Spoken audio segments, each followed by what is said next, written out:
ਸਤਿ ਸ਼੍ਰੀ ਅਕਾਲ ਤੇ programme special report ਦੇ ਵਿੱਚ ਤੁਹਾਡਾ ਸਾਰਿਆਂ ਦਾ ਸਵਾਗਤ ਹੈ। ਅੱਜ ਦੀ ਇਸ ਰਿਪੋਰਟ ਦੇ ਵਿੱਚ ਗੱਲਬਾਤ ਕਰਾਂਗੇ ਪੰਜਾਬ ਦੀ ਅਫਸਰਸ਼ਾਹੀ ਬਾਰੇ। ਪੰਜਾਬ ਦੀ ਅਫਸਰਸ਼ਾਹੀ ਬਾਰੇ ਆਪਾਂ ਅਕਸਰ ਹੀ ਚਰਚਾ ਕਰਦੇ ਹਾਂ ਕਿ ਅਕਸਰ ਦੋਸ਼ ਲਾਉਂਦੇ ਨੇ ਪੰਜਾਬੀ ਜਾਂ ਸਾਰੇ ਦੇਸ਼ ਦੀ ਬਿਊਰੋਕ੍ਰੇਸੀ ਤੇ ਕਿ ਇਹ ਲੋਕ ਐਸੇ ਨੇ ਜਿਨ੍ਹਾਂ ਨੂੰ ਕਾਨੂੰਨ ਦੀਆਂ ਘੁੰਡਗਾਂ ਦਾ ਪਤਾ ਹੁੰਦਾ ਤੇ ਕਾਨੂੰਨ ਦੀਆਂ ਘੁੰਡਗਾਂ ਦਾ ਪਤਾ ਕਰਕੇ ਇਹ ਲੋਕ ਕਈ ਵਾਰੀ ਆਪਣੇ ਅਸਰ ਰਸੂਖ ਦੇ ਨਾਲ ਮਤਲਬ ਕਾਨੂੰਨ ਤਾਂ ਕੁਝ ਗੱਲਾਂ ਹੋਰ ਕਹਿ ਰਿਹਾ ਹੁੰਦਾ ਨਾ, ਕਾਨੂੰਨ ਦੀ ਨਜ਼ਰ ਦੇ ਵਿੱਚ ਤਾਂ ਉਹ ਚੀਜ਼ਾਂ ਕਈ ਵਾਰੀ ਦੋਸ਼ ਹੁੰਦੀਆਂ ਨੇ, ਪਰ ਇਹ ਕਿਉਂਕਿ ਇਹਨਾਂ ਦਾ ਅਸਰ ਰਸੂਖ ਹੁੰਦਾ, ਕਿਉਂਕਿ ਇਹਨਾਂ ਨੂੰ ਚੀਜ਼ਾਂ ਮੈਨੂਪਲੇਟ ਕਰਨੀਆਂ ਆਉਂਦੀਆਂ, ਇਸ ਕਰਕੇ ਕਈ ਵਾਰੀ ਆਪਣਾ ਅਸਰ ਰਸੂਖ ਵਰਤ ਕੇ ਕਈ ਚੀਜ਼ਾਂ ਦੇ ਵਿੱਚ ਘੁਟਾਲੇ ਕਰ ਜਾਂਦੇ ਨੇ, ਕਈ ਥਾਈਂ ਆਪ ਹੋਦਰੀਆਂ ਵੀ ਕਰ ਜਾਂਦੇ ਨੇ। ਪੰਜਾਬ ਦੇ ਵਿੱਚ ਬਹੁਤ ਵਾਰ ਅਫਸਰਸ਼ਾਹੀ ਇਸ ਲੈ ਕੇ ਇਹਨਾਂ ਮਾਮਲਿਆਂ ਨੂੰ ਲੈ ਕੇ ਸਵਾਲਾਂ ਦੇ ਘੇਰੇ ਦੇ ਵਿੱਚ ਰਹੀ ਹੈ ਤੇ ਇੱਕ ਵਾਰ ਫਿਰ ਐਸਾ ਹੀ ਇੱਕ ਮਾਮਲਾ ਅੱਜ ਆਪਾਂ ਇਸ ਰਿਪੋਰਟ ਦੇ ਵਿੱਚ ਚਰਚਾ ਦੇ ਵਿੱਚ ਕਰਾਂਗੇ। ਔਰ ਮੈਂ ਨਿੱਜੀ ਤੌਰ ਤੇ ਇਸ ਮਾਮਲੇ ਨੂੰ ਕਈ ਦਿਨਾਂ ਤੋਂ ਕਈ ਰਿਪੋਰਟਾਂ ਤੋਂ ਕਈ ਖਬਰਾਂ ਤੋਂ ਘੋਖ ਰਿਹਾ ਸੀਗਾ, ਕਿਉਂਕਿ ਦਿਲਚਸਪੀ ਸੀਗੀ ਕਿ ਇਹਦੇ ਵਿੱਚ ਨਿਕਲਦਾ ਕੀ ਹੈ, ਕਿਉਂਕਿ ਇਹਦੇ ਵਿੱਚ ਜਿਹੜੀ ਧਿਰ ਸੀਗੀ ਮੇਨ ਉਹ ਡਿਪਟੀ ਕਮਿਸ਼ਨਰ ਸੀਗਾ। ਡਿਪਟੀ ਕਮਿਸ਼ਨਰ ਜ਼ਿਲ੍ਹੇ ਦਾ ਸਭ ਤੋਂ ਵੱਡਾ ਅਹੁਦਾ ਜੇ ਕੋਈ ਹੈ ਤਾਂ ਉਹ ਡਿਪਟੀ ਕਮਿਸ਼ਨਰ ਹੈ। ਜਦੋਂ ਜ਼ਿਲ੍ਹੇ ਦਾ ਸਭ ਤੋਂ ਵੱਡਾ ਅਹੁਦੇਦਾਰ ਉਹਦੇ ਤੇ ਟੈਕਨੀਕਲੀ, ਕਿਉਂਕਿ ਸਿੱਧਾ ਤਾਂ ਉਹਨੇ ਮੰਨਣਾ ਨਹੀਂ ਕਿ ਮੇਰਾ ਦੋਸ਼ ਹੈ, ਟੈਕਨੀਕਲੀ ਉਹਦੇ ਤੇ ਦੋਸ਼ ਲੱਗਦੇ ਹੋਣ ਤਾਂ ਉਹ ਦੋਸ਼ ਕਿਹੜੇ ਆਧਾਰ ਤੇ ਲੱਗ ਰਹੇ ਨੇ, ਉਹਨਾਂ ਦਾ ਬਿਨਾਹ ਕੀ ਹੈ, ਉਹਨਾਂ ਦਾ ਗਰਾਊਂਡ ਕੀ ਹੈ, ਇਹ ਬੜਾ ਮਾਇਨੇ ਖੇਸ ਹੈ।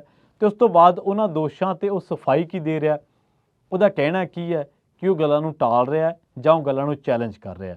ਤਾਂ ਦੋਸ਼ ਤਾਂ ਲੱਗਦੇ ਨੇ ਨਾ, ਦੋਸ਼ ਤਾਂ ਆਪਾਂ ਕਹਿ ਦਿੰਦੇ ਕਿ ਦੋਸ਼ ਤਾਂ ਕਿਸੇ ਤੇ ਕੋਈ ਵੀ ਕਿਸੇ ਤੇ ਲਾ ਸਕਦਾ, ਪਰ ਉਹਨਾਂ ਦੋਸ਼ਾਂ ਦਾ ਗਰਾਊਂਡ ਕੀ ਆ, ਉਹ ਦੋਸ਼ ਅਲੱਗ ਕਿਸ ਬਣਾ ਤੇ ਰਹੇ ਨੇ, ਉਸ ਤੋਂ ਬਾਅਦ ਉਹਨਾਂ ਦੋਸ਼ਾਂ ਨੂੰ ਕਾਊਂਟਰ ਕਿਵੇਂ ਕੀਤਾ ਜਾ ਰਿਹਾ, ਵੱਡੀਆਂ ਗੱਲਾਂ ਨੇ। ਖੈਰ ਆਪਾਂ ਡਿਟੇਲ ਦੇ ਵਿੱਚ ਨਹੀਂ ਪੈਂਦੇ। ਮਾਮਲਾ ਕੀ ਹੈ? ਮਾਮਲਾ ਮਾਧੋਪੁਰ ਰੈਸਟ ਹਾਊਸ ਦੀ ਜ਼ਮੀਨ ਤੇ ਕਬਜ਼ੇ ਦਾ, ਤੇ ਇਸ ਜ਼ਮੀਨ ਤੇ ਕਬਜ਼ਾ ਇੰਨੇ ਸੁੰਦਰ ਢੰਗ ਦੇ ਨਾਲ, ਸੁੰਦਰਤਾ ਨਹੀਂ ਕਹਿ ਸਕਦੇ, ਚਲੋ ਸਮਾਰਟ ਕਹਿ ਦਿੰਦੇ ਆਪਾਂ, ਇਹਨੇ ਸਮਾਰਟ ਤਰੀਕੇ ਦੇ ਨਾਲ ਕੀਤਾ ਗਿਆ। ਔਰ ਤੁਸੀਂ ਜਦੋਂ ਇਹਨਾਂ ਚੀਜ਼ਾਂ ਨੂੰ ਦੇਖੋਗੇ, ਘੋਖੋਗੇ, ਜਦੋਂ ਮੈਂ ਤੁਹਾਨੂੰ ਡਿਟੇਲ ਦੱਸੂਗਾ ਕਿ ਕਿਵੇਂ ਕਿਵੇਂ ਕਦੋਂ ਕਦੋਂ ਕੀ ਹੋਇਆ, ਤਾਂ ਤੁਹਾਨੂੰ ਅਚਰਜ ਲੱਗੂਗਾ ਕਿ ਕੀ ਇਸ ਤਰੀਕੇ ਦੇ ਨਾਲ ਵੀ ਕੋਈ ਬੰਦਾ ਰਸੂਖਦਾਰ ਜਾਂ ਕੋਈ ਪ੍ਰਾਈਵੇਟ ਫਰਮ ਜਿਹੜੀ ਆ ਉਹ ਸਰਕਾਰੀ ਥਾਵਾਂ ਦੇ ਉੱਤੇ ਕਬਜ਼ਾ ਕਰ ਲੈਂਦੀ ਹੈ। ਔਰ ਬੜੇ ਸਮਾਰਟ ਤਰੀਕੇ ਦੇ ਨਾਲ ਔਰ ਬੜੇ ਸੁੰਦਰ ਤਰੀਕੇ ਦੇ ਨਾਲ ਇਸ ਪੂਰੇ ਘਟਨਾਕ੍ਰਮ ਨੂੰ ਅੰਜਾਮ ਦਿੱਤਾ ਗਿਆ। ਪਰ ਇਹ ਜਿਹੜਾ ਸਾਰਾ ਮਾਮਲਾ ਸੀ ਉਹ ਜਾਂਚ ਦੇ ਵਿੱਚ ਘੇਰੇ ਦੇ ਵਿੱਚ ਆਉਂਦਾ ਹੈ, ਉਸ ਦੀ ਜਾਂਚ ਹੁੰਦੀ ਹੈ ਤੇ ਉਸ ਤੋਂ ਬਾਅਦ ਵੀ ਕਾਰਨ ਦੱਸੋ ਨੋਟਿਸ ਦਿੱਤਾ ਗਿਆ ਡੀਸੀ ਸਾਹਿਬ ਨੂੰ। ਖੈਰ ਹੁਣ ਇਹ ਹੈ ਕਿ ਬਹੁਤ ਕੀਮਤੀ ਸਰਕਾਰੀ ਜ਼ਮੀਨ ਤੇ ਨਜਾਇਜ਼ ਕਬਜ਼ੇ ਦੇ ਮਾਮਲੇ ਦੇ ਵਿੱਚ ਮੁੱਖ ਮੰਤਰੀ ਭਗਵੰਤ ਮਾਨ ਨੇ ਦਿੱਤੀ ਹੈ ਪ੍ਰਵਾਨਗੀ। ਪਰਸੋਨਲ ਵਿਭਾਗ ਦੇ ਵਿਸ਼ੇਸ਼ ਸਕੱਤਰ ਨੇ ਪਠਾਨਕੋਟ ਦੇ ਡਿਪਟੀ ਕਮਿਸ਼ਨਰ ਹਰਬੀਰ ਸਿੰਘ ਨੂੰ ਕਾਰਨ ਦੱਸੋ ਨੋਟਿਸ ਜਾਰੀ ਕੀਤਾ, 2 ਹਫ਼ਤਿਆਂ ਦੇ ਵਿੱਚ ਜਵਾਬ ਮੰਗਿਆ। ਹੁਣ 15 ਦਿਨਾਂ ਦੇ ਵਿੱਚ ਜਾਂਚ ਮੁਕੰਮਲ ਕਰਨ ਦੇ ਲਈ ਕਿਹਾ ਸੀਗਾ ਵਿਸਥਾਰਤ ਜਾਂਚ ਜਲੰਧਰ ਡਿਵੀਜ਼ਨ ਦੀ ਕਮਿਸ਼ਨਰ ਨੂੰ। ਹੁਣ ਕਮਿਸ਼ਨਰ ਜਿਹੜੇ ਨੇ ਉਹ ਗੁਰਪ੍ਰੀਤ ਕੌਰ ਸਪਰਾ ਨੇ ਤੇ ਉਹਨਾਂ ਨੇ ਮੁੱਖ ਸਕੱਤਰ ਅਨੁਰਾਗ ਵਰਮਾ ਦੇ ਹੁਕਮਾਂ ਤੇ ਤੱਥ ਖੋਜ ਰਿਪੋਰਟ ਪੇਸ਼ ਕੀਤੀ ਤੇ ਇਹਦੇ ਰਿਪੋਰਟ ਦੇ ਵਿੱਚ ਜਿਹੜੇ ਤੱਥ ਨੇ ਉਹ ਸੁਣਿਆ ਧਿਆਨ ਦੇ ਨਾਲ। ਹੁਣ ਇਹ ਤੱਥ ਕੀ ਕਹਿ ਰਹੇ ਨੇ ਕਿ ਪ੍ਰਾਈਵੇਟ ਪਾਰਟੀ ਨੇ ਪਠਾਨਕੋਟ ਦੇ ਡਿਪਟੀ ਕਮਿਸ਼ਨਰ ਦੀ ਸਰਕਾਰੀ ਰਿਹਾਇਸ਼ ਜੋ ਕਿ ਜਲ ਸਰੋਤ ਵਿਭਾਗ ਦੇ ਮਾਧੋਪੁਰ ਰੈਸਟ ਹਾਊਸ ਦੇ ਵਿੱਚ ਹੈ, ਮਾਧੋਪੁਰ ਰੈਸਟ ਹਾਊਸ ਦੀ ਜ਼ਮੀਨ ਤੇ ਕਬਜ਼ੇ ਦਾ ਮਾਮਲਾ ਮੈਂ ਤੁਹਾਨੂੰ ਸ਼ੁਰੂਆਤ ਦੇ ਵਿੱਚ ਦੱਸਿਆ ਸੀਗਾ। 5.5 ਕਰੋੜ ਦੀ ਜ਼ਮੀਨ ਹੈ, 45 ਮਰਲੇ ਜ਼ਮੀਨ ਹੈ, 5.5 ਕਰੋੜ ਦੀ, 45 ਮਰਲੇ 5.5 ਕਰੋੜ ਦੇ ਤੇ 40 ਮਰਲੇ ਹੁੰਦੇ 2 ਕਨਾਲਾਂ 'ਚ। 2 ਕਨਾਲਾਂ ਨੂੰ ਜੇ 4 ਨਾਲ ਗੁਣਾ ਕਰਗੇ ਤਾਂ 8 ਕਨਾਲਾਂ ਬਣਦੀਆਂ, ਫੇਰ ਜਾ ਕੇ ਕਿੱਲਾ ਬਣਦਾ। ਤੇ ਜੇਕਰ ਇਹਨੂੰ 4 ਦੇ ਨਾਲ ਗੁਣਾ ਕਰੋਗੇ ਤੁਸੀਂ ਤਾਂ ਕਿੰਨਾ ਬਣ ਜਾਊਗਾ? ਤਕਰੀਬਨ 23-24 ਕਰੋੜ ਰੁਪਈਆ। 23 ਕਰੋੜ ਨੂੰ ਜਿੱਥੇ ਕਿੱਲਾ ਹੈ ਉੱਥੋਂ ਦਾ ਇਹ ਮਾਮਲਾ ਹੈ। ਹੁਣ ਆ ਜਾਓ, ਉਹ ਕਹਿੰਦੇ ਕਿ ਕਮਿਸ਼ਨਰ ਦੀ ਜਿਹੜੀ ਸਰਕਾਰੀ ਰਿਹਾਇਸ਼ ਹੈ ਜਿਹੜੀ ਕਿ ਜਲ ਸਰੋਤ ਵਿਭਾਗ ਦੀ ਮਾਧੋਪੁਰ ਰੈਸਟ ਹਾਊਸ ਦੇ ਵਿੱਚ ਹੈ, ਉਹਦੀ ਕੰਧ ਤੋੜ ਕੇ ਤਕਰੀਬਨ 13 ਮਰਲੇ ਜ਼ਮੀਨ ਤੇ ਨਜਾਇਜ਼ ਕਬਜ਼ਾ ਕੀਤਾ ਗਿਆ। ਪੰਜਾਬ ਸਰਕਾਰ ਵੱਲੋਂ ਜਿਹੜਾ ਕਾਰਨ ਦੱਸੋ ਨੋਟਿਸ ਆ ਉਹਦੇ ਵਿੱਚ ਕਈ ਸਵਾਲ ਖੜੇ ਕੀਤੇ ਨੇ ਕਿ ਰੈਸਟ ਹਾਊਸ ਦੇ ਵਿੱਚ ਡੀਸੀ ਦੀ ਰਿਹਾਇਸ਼ ਦੇ ਹੁੰਦਿਆਂ ਕਿਵੇਂ ਸਰਕਾਰੀ ਸੰਪत्ति ਤੇ ਪ੍ਰਾਈਵੇਟ ਕੰਪਨੀ ਨੇ ਕੰਧ ਉਸਾਰ ਦਿੱਤੀ, ਕਿ ਡੀਸੀ ਨੂੰ ਪਤਾ ਨਹੀਂ ਸੀ ਲੱਗ ਰਿਹਾ, ਕਿ ਡੀਸੀ ਨੂੰ ਇਹ ਨਹੀਂ ਸੀ ਪਤਾ ਲੱਗ ਰਿਹਾ ਕਿ ਸਾਡੀ ਜ਼ਮੀਨ ਉੱਥੋਂ ਤੱਕ ਹੈ ਤੇ ਉਹਦੇ ਹੁੰਦਿਆਂ ਹੀ ਕੰਧ ਕਿਵੇਂ ਉਸਾਰ ਦਿੱਤੀ, ਕਿਵੇਂ ਉਸਾਰੀ ਹੈ ਇਹ ਬਾਅਦ 'ਚ ਦੱਸਦਾ ਮੈਂ ਤੁਹਾਨੂੰ। ਕਿਹਾ ਗਿਆ ਕਿ ਜਦੋਂ ਰੈਸਟ ਹਾਊਸ ਦੇ ਵਿੱਚ ਨਵੀਂ ਕੰਧ ਉਸਾਰਨ ਤੋਂ ਪਹਿਲਾਂ ਪੁਰਾਣੀ ਕੰਧ ਨੂੰ ਤੋੜਿਆ ਜਾ ਰਿਹਾ ਸੀ ਤਾਂ ਜਲ ਸਰੋਤ ਵਿਭਾਗ ਦੇ ਅਧਿਕਾਰੀਆਂ ਵੱਲੋਂ ਮਾਮਲਾ ਧਿਆਨ ਦੇ ਵਿੱਚ ਲਿਆਉਣ ਦੇ ਬਾਵਜੂਦ ਕੋਈ ਐਕਸ਼ਨ ਨਹੀਂ ਲਿਆ ਗਿਆ। ਜਲ ਸਰੋਤ ਦਾ ਜਿਹੜਾ ਰੈਸਟ ਹਾਊਸ ਹੈ, ਜਲ ਸਰੋਤ ਵਿਭਾਗ ਦਾ ਮਾਧੋਪੁਰ ਰੈਸਟ ਹਾਊਸ, ਉਹਦੇ ਵਿੱਚ ਰਹਿੰਦੇ ਡੀਸੀ ਸਾਹਿਬ ਦੇ ਸਾਹਮਣੇ ਜਿੱਥੇ ਉਹਨਾਂ ਦੀ ਰਿਹਾਇਸ਼ ਹੈ ਉਹਨਾਂ ਦੇ ਆਲੇ ਦੁਆਲੇ ਕੰਧ ਕੱਢੀ ਜਾ ਰਹੀ ਸੀ, ਪ੍ਰਾਈਵੇਟ ਕੰਪਨੀ ਕੰਧ ਕੱਢ ਰਹੀ ਸੀ, ਪਰ ਡੀਸੀ ਸਾਹਿਬ ਨੇ ਅੱਖਾਂ ਮੀਚੀਆਂ ਸੀ। ਇੱਥੋਂ ਤੱਕ ਕਿ ਜਲ ਸਰੋਤ ਵਿਭਾਗ ਦੇ ਅਧਿਕਾਰੀ ਵੀ ਡੀਸੀ ਸਾਹਿਬ ਨੂੰ ਕਹਿੰਦੇ ਕਿ ਡੀਸੀ ਸਾਹਿਬ ਆ ਕੰਧ ਜਿਹੜੀ ਆ ਉਹ ਗਲਤ ਕੱਢੀ ਜਾ ਰਹੀ ਆ, ਆਪਣੇ ਥਾਂ 'ਚ ਹੈ, ਕੁਛ ਨਹੀਂ ਕੀਤਾ ਉਹਨਾਂ ਨੇ। ਖੈਰ ਕਾਹਤੋਂ ਨਹੀਂ ਕੀਤਾ ਉਹ ਬਾਅਦ 'ਚ ਦੱਸਣਗੇ, ਉਹ ਦੱਸਣਗੇ ਆਪ ਜਦੋਂ ਉਹਨਾਂ ਨੂੰ ਕਿਹਾ ਗਿਆ 15 ਦਿਨਾਂ ਦੇ ਵਿੱਚ ਜਾਂਚ ਮੁਕੰਮਲ ਕੀਤੀ ਗਈ ਹੈ ਤੇ 2 ਹਫ਼ਤਿਆਂ ਦੇ ਵਿੱਚ ਉਹਨਾਂ ਨੇ ਜਵਾਬ ਦੇਣਗੇ ਆਪੇ ਉਹ। ਖੈਰ, ਡਿਪਟੀ ਕਮਿਸ਼ਨਰ ਤੋਂ ਪੁੱਛਿਆ ਗਿਆ ਕਿ ਕਿੰਨਾ ਹਾਲਾਤਾਂ ਦੇ ਵਿੱਚ ਪੰਚਾਇਤੀ ਰਾਜ ਦੇ ਐਕਸੀਅਨ ਨੂੰ ਸ਼ਾਹਪੁਰ ਕੰਢੀ ਦੀ ਡੈਮ ਦੀ ਹੋਰ ਖਾਲੀ ਪਈ ਥਾਂ ਤੇ ਗੈਰ ਕਾਨੂੰਨੀ ਤੌਰ ਤੇ ਕੰਧ ਉਸਾਰਨ ਤੇ ਕੰਡਿਆਲੀ ਤਾਰ ਲਾਉਣ ਦੇ ਲਈ ਕਿਹਾ ਗਿਆ ਸੀ। ਡੀਸੀ ਨੂੰ ਇਹ ਪੁੱਛਿਆ ਗਿਆ ਕਿ ਪ੍ਰਾਈਵੇਟ ਕੰਪਨੀ ਨੂੰ ਅਣਅਧਿਕਾਰ ਤੌਰ ਤੇ ਨਜਾਇਜ਼ ਕਬਜ਼ਾ ਕਰਨ ਦੀ ਆਗਿਆ ਕਿਉਂ ਦਿੱਤੀ ਗਈ। ਮਤਲਬ ਹੁਣ ਡੀਸੀ ਸਾਹਿਬ ਸਵਾਲਾਂ ਦੇ ਕਟਹਿਰੇ ਦੇ ਵਿੱਚ ਆ ਗਏ ਨੇ ਤੇ ਇੱਕ ਪਹਿਲਾਂ ਵੀ ਇਹ ਮਾਮਲਾ ਸਾਹਮਣੇ ਆਇਆ ਸੀਗਾ ਕਿ ਪਹਿਲਾਂ ਪੰਚਾਇਤ ਵਿਭਾਗ ਦੇ ਐਕਸੀਅਨ ਨੂੰ ਕਿਹਾ ਗਿਆ ਕਿ ਤੂੰ ਫਲਾਣੇ ਪਾਸੇ ਕੰਧ ਕੱਢ ਦੇ। ਉਸ ਕੰਧ ਦਾ ਫਾਇਦਾ ਨਾ ਤਾਂ ਮਾਧੋਪੁਰ ਰੈਸਟ ਹਾਊਸ ਨੂੰ ਹੋਇਆ, ਨਾ ਸਰਕਾਰੀ ਜਿਹੜੀ ਇਮਾਰਤ ਆ ਉਹਨੂੰ ਹੋਇਆ, ਤੇ ਉਹਦਾ ਫਾਇਦਾ ਹੋਇਆ ਇਸ ਪ੍ਰਾਈਵੇਟ ਫਰਮ ਨੂੰ। 8 ਫੁੱਟ ਉੱਚੀ ਕੰਧ ਕੱਢੀ ਗਈ ਡੀਸੀ ਸਾਹਿਬ ਦੇ ਕਹਿਣ ਤੇ ਡੀਸੀ ਸਾਹਿਬ ਕਹਿ ਰਹੇ ਨੇ ਕਿ ਇੱਧਰੋਂ ਜੀ ਨਸ਼ੇੜੀ ਆਉਂਦੇ ਨੇ ਤੇ ਇੱਧਰੋਂ ਜੰਗਲੀ ਜਾਨਵਰ ਆਉਂਦੇ ਨੇ, ਕਿ ਪਤਾ ਨਹੀਂ ਕਿਉਂ ਡੀਸੀ ਸਾਹਿਬ ਨੂੰ ਇਹ ਲੱਗਦਾ ਕਿ ਇੱਧਰੋਂ ਨਸ਼ੇੜੀ ਆਉਂਦੇ ਨੇ ਜਾਂ ਜੰਗਲੀ ਜਾਨਵਰ ਆਉਂਦੇ ਨੇ, ਹਾਲਾਂਕਿ ਉੱਧਰੋਂ ਮਾਮਲਾ ਕੋਈ ਵੀ ਨਹੀਂ ਸਾਹਮਣੇ ਆਇਆ। ਖੈਰ, ਕਿਉਂਕਿ ਇਹ ਸੀਗਾ ਕਿ ਆਉਣ ਵਾਲੇ ਸਮੇਂ ਦੇ ਵਿੱਚ ਹੋ ਸਕਦਾ ਸੀ ਉਹਨਾਂ ਦੇ ਕੋਈ ਮਨ ਦੇ ਵਿੱਚ ਕੋਈ ਪਲੈਨਿੰਗ ਚੱਲਦੀ ਹੋਵੇ। ਖੈਰ, ਹੁਣ ਹਰਬੀਰ ਸਿੰਘ ਜਿਹੜੇ ਨੇ ਉਹ ਕਹਿੰਦੇ ਕਿ ਮੈਂ ਜਦੋਂ ਕਾਨੂੰਨ ਦੱਸੋ ਨੋਟਿਸ ਮੈਨੂੰ ਮਿਲੂਗਾ ਤਾਂ ਮੈਂ ਉਹਦਾ ਜਵਾਬ ਦੇਵਾਂਗਾ। ਮੇਰੇ ਖਿਲਾਫ ਸਾਜ਼ਿਸ਼ ਚੱਲ ਰਹੀ ਹੈ ਤੇ ਮੈਨੂੰ ਨਿਸ਼ਾਨਾ ਬਣਾਇਆ ਜਾ ਰਿਹਾ ਹੈ। ਜੇਕਰ ਤੁਹਾਡੇ ਖਿਲਾਫ ਸਾਜ਼ਿਸ਼ ਹੈ ਡੀਸੀ ਸਾਹਿਬ, ਤੁਸੀਂ ਉਹ ਕੰਧ ਨੂੰ ਗਲਤ ਸਾਬਤ ਕਰ ਦਿਓ ਨਾ ਕਿ ਕੰਧ ਗਲਤ ਕੱਢੀ ਹੋਈ ਹੈ। ਤੁਸੀਂ ਇਹ ਸਾਬਤ ਕਰ ਦਿਓ ਕਿ ਜਿਹੜੀ ਉਹ ਕੰਧ ਹੈ 13 ਮਰਲੇ ਜਗ੍ਹਾ ਜਿਹੜੀ ਰੈਸਟ ਹਾਊਸ ਦੀ ਮੱਲੀ ਹੋਈ ਹੈ ਉਹ ਰੈਸਟ ਹਾਊਸ ਦੀ ਹੈ ਹੀ ਨਹੀਂ। ਤੁਸੀਂ ਉਹ ਸਾਬਤ ਕਰ ਦਿਓ, ਤੁਸੀਂ ਸੱਚੇ ਹੋ ਜਾਓ। ਖੈਰ, ਉਸ ਤੋਂ ਬਾਅਦ ਇਹ ਕਹਿੰਦੇ ਕਿ ਜੀ ਪਹਾੜੀ ਖੇਤਰ ਹੈ ਇਸ ਕਰਕੇ ਜਗ੍ਹਾ ਵੱਧ ਘੱਟ ਹੈ, 13 ਮਰਲਿਆਂ ਦਾ ਰੌਲਾ ਤਾਂ ਨਿਕਲਦਾ। ਹੁਣ 16 ਨਵੰਬਰ ਨੂੰ ਅੱਜ ਆਪਾਂ ਖੜੇ ਹਾਂ, ਜਦੋਂ ਆਪਾਂ ਇਹ ਰਿਪੋਰਟ ਕਰ ਰਹੇ ਹਾਂ ਤਾਂ ਆਪਾਂ ਦਸੰਬਰ ਦੇ ਮਹੀਨੇ ਦੇ ਵਿੱਚ ਤਕਰੀਬਨ ਅੱਧ ਦੇ ਵਿੱਚ ਖੜੇ ਹਾਂ। 16 ਨਵੰਬਰ ਨੂੰ ਟ੍ਰਿਬਿਊਨ ਅਖਬਾਰ ਦੇ ਵਿੱਚ ਇੱਕ ਰਿਪੋਰਟ ਛਪੀ ਹੈ ਜਿਹਦੋਂ ਤੁਹਾਨੂੰ ਹੋ ਸਕਦਾ ਕਿ ਡੀਸੀ ਦੀ ਭੂਮਿਕਾ ਬਾਰੇ ਪਤਾ ਲੱਗ ਜਾਵੇ। ਇਸ ਰਿਪੋਰਟ ਦੇ ਕੁਝ ਅੰਸ਼ ਨੇ ਜਿਹੜੀ 16 ਨਵੰਬਰ ਨੂੰ ਛਪੀ ਹੈ। ਇਸ ਰਿਪੋਰਟ ਦੇ ਵਿੱਚ ਕਿਹਾ ਗਿਆ ਹੈ ਕਿ ਡੀਸੀ ਨੇ ਖੁਦ ਮਾਮਲੇ ਦੀ ਘੋਖ ਦਾ ਭਰੋਸਾ ਦਿੱਤਾ ਸੀਗਾ।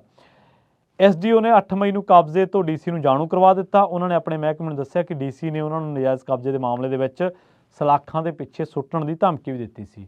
ਹੁਣ ਇੱਕ ਬੰਦਾ ਤਾਂ ਡੀਸੀ ਸਾਹਿਬ ਨੂੰ ਕਹਿ ਰਿਹਾ ਕਿ ਡੀਸੀ ਸਾਹਿਬ ਆਪ ਨਜਾਇਜ਼ ਕਬਜ਼ਾ ਹੋ ਗਿਆ, ਡੀਸੀ ਕਹਿ ਰਿਹਾ ਕਿ ਮੈਂ ਤੈਨੂੰ ਸਲਾਖਾਂ ਦੇ ਪਿੱਛੇ ਸੁੱਟ ਦੂੰ। ਫਿਰ ਉੱਥੇ ਤੁਸੀਂ ਅੰਦਾਜ਼ੇ ਤੇ ਤਾਂ ਪਹੁੰਚ ਸਕਦੇ ਹੋ ਨਾ ਤੁਸੀਂ। ਰਿਪੋਰਟ ਦੇ ਵਿੱਚ ਲਿਖਿਆ ਕਿ ਪ੍ਰਾਈਵੇਟ ਪਾਰਟੀ ਨਵੀਂ ਉਸਾਰੀ ਕੰਧ ਢਾਉਣ ਦੇ ਲਈ ਸਹਿਮਤ ਹੈ, ਪਰ ਡੀਸੀ ਅਜਿਹਾ ਨਾ ਕਰਨ ਤੇ ਅੜੇ ਹੋਏ ਨੇ।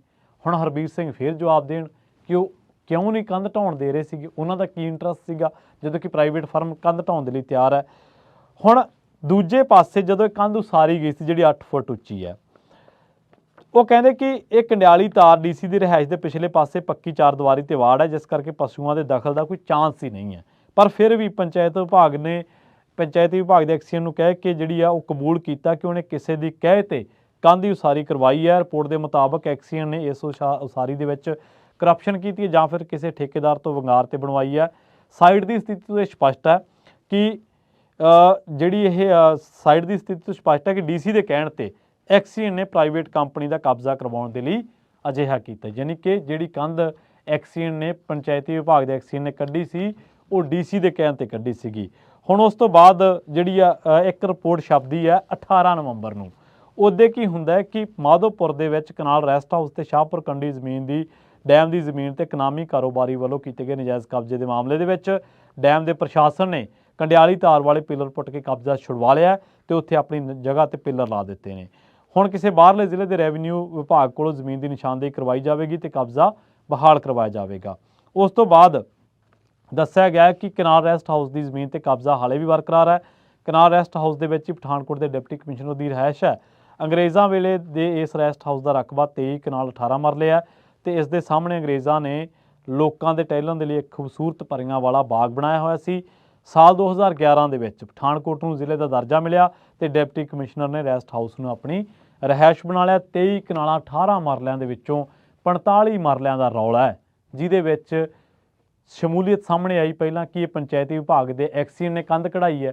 ਜਦੋਂ ਉਹ ਤੋਂ ਪੁੱਛਿਆ ਗਿਆ ਉਹ ਤਾਂ ਕਹਿੰਦੇ ਜੀ ਮੈਂ ਡੀਸੀ ਸਾਹਿਬ ਦੇ ਕਹਿਣ ਤੇ ਕਢਾਈ ਹੈ। ਹੁਣ ਡੀਸੀ ਸਾਹਿਬ ਦਾ ਉੱਥੇ ਕੰਧ ਕਢਾਉਣ 'ਚ ਕੀ ਇੰਟਰਸਟ ਸੀਗਾ। ਦੂਜੇ ਪਾਸੇ ਜਿਹੜੀ ਕੰਧ ਡੀਸੀ ਦੀ ਰਿਹਾਇਸ਼ ਦੇ ਵਿੱਚ ਯਾਨੀ ਕਿ ਰੈਸਟ ਹਾਊਸ ਦੇ ਵਿੱਚ ਕੱਢੀ ਹੈ ਉਹਦੇ ਬਾਰੇ ਜਿਹੜੇ ਬੰਦੇ ਰੌਲਾ ਪਾ ਰਹੇ ਨੇ, ਜਿਹੜੇ ਚੁੱਕ ਰਹੇ ਨੇ ਮਸਲੇ ਨੂੰ, ਉਹ ਕਹਿੰਦੇ ਕਿ ਜੀ ਜਦੋਂ ਅਸੀਂ ਡੀਸੀ ਸਾਹਿਬ ਦੇ ਧਿਆਨ ਦੇ ਵਿੱਚ ਲਿਆਂਦਾ ਉਹ ਕਹਿੰਦੇ ਮੈਂ ਤੈਨੂੰ ਸਲਾਖਾਂ ਵਿੱਚ ਛੱਡ ਦੂੰ। ਹੁਣ ਡੀਸੀ ਸਾਹਿਬ ਖੁਦ ਪੇਸ਼ ਹੋਣਗੇ ਜਾਂ ਉਹ ਜਵਾਬ ਦੇਣਗੇ, ਕਿਵੇਂ ਦੇਣਗੇ ਇਹਦੇ ਬਾਰੇ ਕੋਈ ਪਤਾ ਨਹੀਂ। ਪਰ ਇੰਨਾ ਜ਼ਰੂਰ ਹੈ ਕਿ ਉਹਨਾਂ ਦੇ ਉੱਤੇ ਐਲੀਗੇਸ਼ਨ ਇਹ ਲੱਗ ਰਹੇ ਆ ਕਿ 45 ਮਰਲਿਆਂ ਦੇ ਮਾਮਲੇ ਦੇ ਵਿੱਚ ਇਹ ਬੀਬੀ ਜਿਹੜੀ ਪ੍ਰਾਈਵੇਟ ਫਰਮ ਵਾਲੀ ਹੈ ਇਹ ਕਬਜ਼ਾ ਕਰਨਾ ਚਾਹ ਰਹੀ ਸੀ। ਹਾਲਾਂਕਿ ਬਾਅਦ ਦੇ ਵਿੱਚ ਜਦੋਂ ਇਹ ਮਹਿਕਮੇ ਦੇ ਅਧਿਕਾਰੀਆਂ ਦੇ ਸਾਹਮਣੇ ਇਹ ਮਾਮਲਾ ਆਉਂਦਾ ਤਾਂ ਉਦੋਂ ਉਹ ਕਹਿ ਦਿੰਦੇ ਨੇ ਕਿ ਅਸੀਂ ਨਹੀਂ ਜੀ ਕਬਜ਼ਾ ਕਰਨਾ, ਪਰ ਡੀਸੀ ਸਾਹਿਬ ਕੰਧ ਨਹੀਂ ਢਾਉਣ ਦੇ ਰਹੇ। ਹੁਣ ਹਰਬੀਰ ਸਿੰਘ ਜੀ 15 ਕੁ ਦਿਨਾਂ ਨੂੰ ਦੱਸਣਗੇ, ਆਉਂਦੇ ਕਾਰਨ ਦੱਸੋ ਨੋਟਿਸ ਜਾਰੀ ਕੀਤਾ ਗਿਆ ਉਹਨਾਂ ਨੂੰ, 2 ਹਫ਼ਤਿਆਂ ਦੇ ਵਿੱਚ ਉਹਨਾਂ ਤੋਂ ਜਵਾਬ ਮੰਗਿਆ ਗਿਆ ਤੇ ਉਹ ਦੱਸਣਗੇ ਹੁਣ ਕਿ ਕਿਉਂ ਨਹੀਂ ਸੀ ਕੰਧ ਢਾਉਣ ਦੇ ਰਹੇ।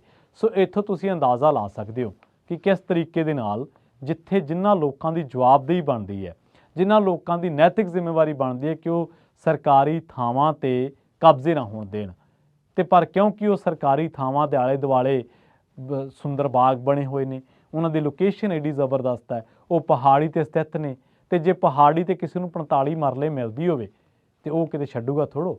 ਆਪਾਂ ਦੇਖਦੇ ਪਿੰਡਾਂ 'ਚ ਤਾਂ ਰੌਲੇ 3-3 4-4 ਮਰਲਿਆਂ ਤੋਂ ਹੀ ਪੈ ਜਾਂਦੇ ਆ। ਵੱਟ ਦਾ ਕਿੰਨਾ ਕੁ ਹੁੰਦਾ, ਵੱਟ ਜੇ ਕੋਈ ਕਨਾਲ ਥਾਂ ਕਿੱਲਾ ਖੰਡ ਨੂੰ ਕੋਈ ਚਲੀ ਜਾਵੇ, ਵੱਟ ਇੱਧਰ ਉੱਧਰ ਟੇਢੀ ਹੋ ਜਾਏ ਤਾਂ ਕਨਾਲ ਦਾ ਫਰਕ ਪੈਂਦਾ ਨਹੀਂ। ਆਪਾਂ ਨੂੰ ਪਤਾ, ਆਪਾਂ ਜ਼ਮੀਨਾਂ ਵਾਹੁੰਦੇ ਆਏ ਆ।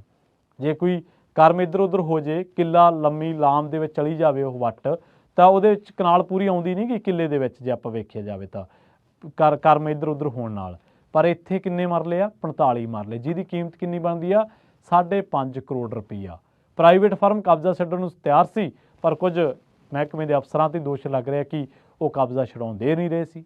ਹੁਣ ਇਹਦੇ ਪਿੱਛੇ ਕਾਰਨ ਕੀ ਹੈ, ਇਹਦੇ ਪਿੱਛੇ ਪੂਰੀ ਜਾਂਚ ਹੋਣ ਤੋਂ ਬਾਅਦ ਇਸ ਤੱਥ 'ਤੇ ਪਹੁੰਚਿਆ ਗਿਆ ਕਿ ਜਿਹੜੀ ਤੱਥ ਖੋਜ ਰਿਪੋਰਟ ਪੇਸ਼ ਕੀਤੀ ਹੈ ਗੁਰਪ੍ਰੀਤ ਸਪਰਾ ਨੇ, ਇਹਨਾਂ ਨੇ ਜਿਹੜੀ ਇਹ ਤਿਆਰ ਕੀਤੀ ਹੈ ਰਿਪੋਰਟ, ਇਹ ਕੀਤੀ ਹੈ ਮੁੱਖ ਸਕੱਤਰ ਅਨੁਰਾਗ ਵਰਮਾ ਨੇ। ਮੁੱਖ ਸਕੱਤਰ ਨੂੰ ਮਨਜ਼ੂਰੀ ਮਿਲੀ ਮੁੱਖ ਮੰਤਰੀ ਭਗਵੰਤ ਮਾਨ ਦੇ ਪ੍ਰਵਾਨਗੀ ਤੋਂ ਬਾਅਦ, ਪਰਸੋਨਲ ਵਿਭਾਗ ਦੇ ਵਿਸ਼ੇਸ਼ ਸਕੱਤਰ ਤੋਂ ਦਖਲ ਤੋਂ ਬਾਅਦ ਹੁਣ ਇਹ ਰਿਪੋਰਟ ਤਿਆਰ ਹੋਈ ਹੈ। ਪਤਾ ਲੱਗਿਆ ਕਿ ਸਾਫ਼ ਹੋ ਗਿਆ ਜਦੋਂ ਦੂਜੇ ਅਖਬਾਰਾਂ ਦੇ ਵਿੱਚ ਸੁਰਖੀਆਂ ਲੱਗੀਆਂ ਜਾਂ ਦੂਜੇ ਜ਼ਿਲ੍ਹਿਆਂ ਦੇ ਜਦੋਂ ਰੈਵਨਿਊ ਡਿਪਾਰਟਮੈਂਟ ਨੇ ਇਹਦੀ ਸਾਰੀ ਨਿਸ਼ਾਨਦੇਹੀ ਕੀਤੀ ਤਾਂ ਪਤਾ ਲੱਗਿਆ ਕਿ ਵਾਕਈ ਜਿਹੜੇ ਪਿੱਲਰ ਲੱਗੇ ਸੀ ਉਹ ਸਹੀ ਲੱਗੇ ਸੀਗੇ। ਜਿਹੜੀ ਕੰਧ ਕੱਢੀ ਹੈ ਪ੍ਰਾਈਵੇਟ ਫਰਮ ਤਰਫੋਂ ਉਹ ਗਲਤ ਕੱਢੀ ਹੈ, ਤੇ ਜਿਹੜੀ ਕੰਧ ਕਢਾਈ ਗਈ ਹੈ ਉਹ ਵੀ ਗਲਤ ਹੈ, ਕਿਉਂਕਿ ਉਸ ਕੰਧ ਦੀ ਜ਼ਰੂਰਤ ਹੀ ਨਹੀਂ ਸੀਗੀ। ਸੋ 2 ਤਰੀਕਿਆਂ ਨਾਲ ਦਿਲਚਸਪੀਆਂ ਕੀ ਸੀਗੀਆਂ ਇਹ ਸਾਹਮਣੇ ਆਊਗਾ। ਬੜਾ ਦਿਲਚਸਪ ਮਾਮਲਾ ਹੈ ਔਰ ਤੁਸੀਂ ਇੱਥੋਂ ਅੰਦਾਜ਼ਾ ਲਾ ਸਕਦੇ ਹੋ ਕਿ ਇਹ ਤਾਂ 45 ਕੁ ਮਰਲੇ ਹੀ ਹੈ। ਪੰਜਾਬ ਦੀ ਕਿੰਨੀ ਬੇਸ਼ਕੀਮਤੀ ਜ਼ਮੀਨ ਜਿਹਦੀ ਕੀਮਤ ਹਜ਼ਾਰਾਂ ਕਰੋੜਾਂ ਰੁਪਏ ਦੇ ਵਿੱਚ ਹੈ, ਤੇ ਕਿੰਨੇ ਕਿੰਨੇ ਰਸੂਖਦਾਰਾਂ ਨੇ ਉਹ ਦੱਬੀ ਹੋਈ ਹੈ। ਅੱਜ ਦੀ ਨਹੀਂ, ਦਹਾਕਿਆਂ ਤੋਂ ਦੱਬੀ ਹੋਈ ਹੈ, ਕਿਉਂਕਿ ਉਹਨਾਂ ਦਾ ਜ਼ੋਰ ਚੱਲਦਾ ਸੀ, ਕਿਉਂਕਿ ਲੋਕਾਂ ਨੂੰ ਇਹਨਾਂ ਚੀਜ਼ਾਂ ਬਾਰੇ ਪਤਾ ਨਹੀਂ ਸੀ। ਬਹੁਤ ਬਹੁਤ ਧੰਨਵਾਦ। ਜਲਦ ਮਿਲਾਂਗੇ ਇੱਕ ਹੋਰ ਨਵੀਂ ਰਿਪੋਰਟ ਦੇ ਵਿੱਚ, ਪਰ ਜਾਣ ਤੋਂ ਇੰਨਾ ਜ਼ਰੂਰ ਪਹਿਲਾਂ ਕਹਿ ਦਿੰਦੇ ਹਾਂ ਕਿ ਜਿਹੜੇ ਲੋਕਾਂ ਨੂੰ ਪੰਜਾਬ ਦੇ ਲੋਕ ਤਨਖਾਹਾਂ ਦਿੰਦੇ ਨੇ, ਉੱਥੋਂ ਹੀ ਉਹਨਾਂ ਦਾ ਸਾਰਾ ਕੁਝ ਚੱਲਦਾ, ਡਰਾਈਵਰ, ਚੌਂਕੀਦਾਰ, ਮਾਲੀ, ਸਾਰਾ ਕੁਝ ਮਿਲਦਾ, ਉਹ ਉਹਨਾਂ ਦੀਆਂ ਹੀ ਜਾਇਦਾਦਾਂ 'ਤੇ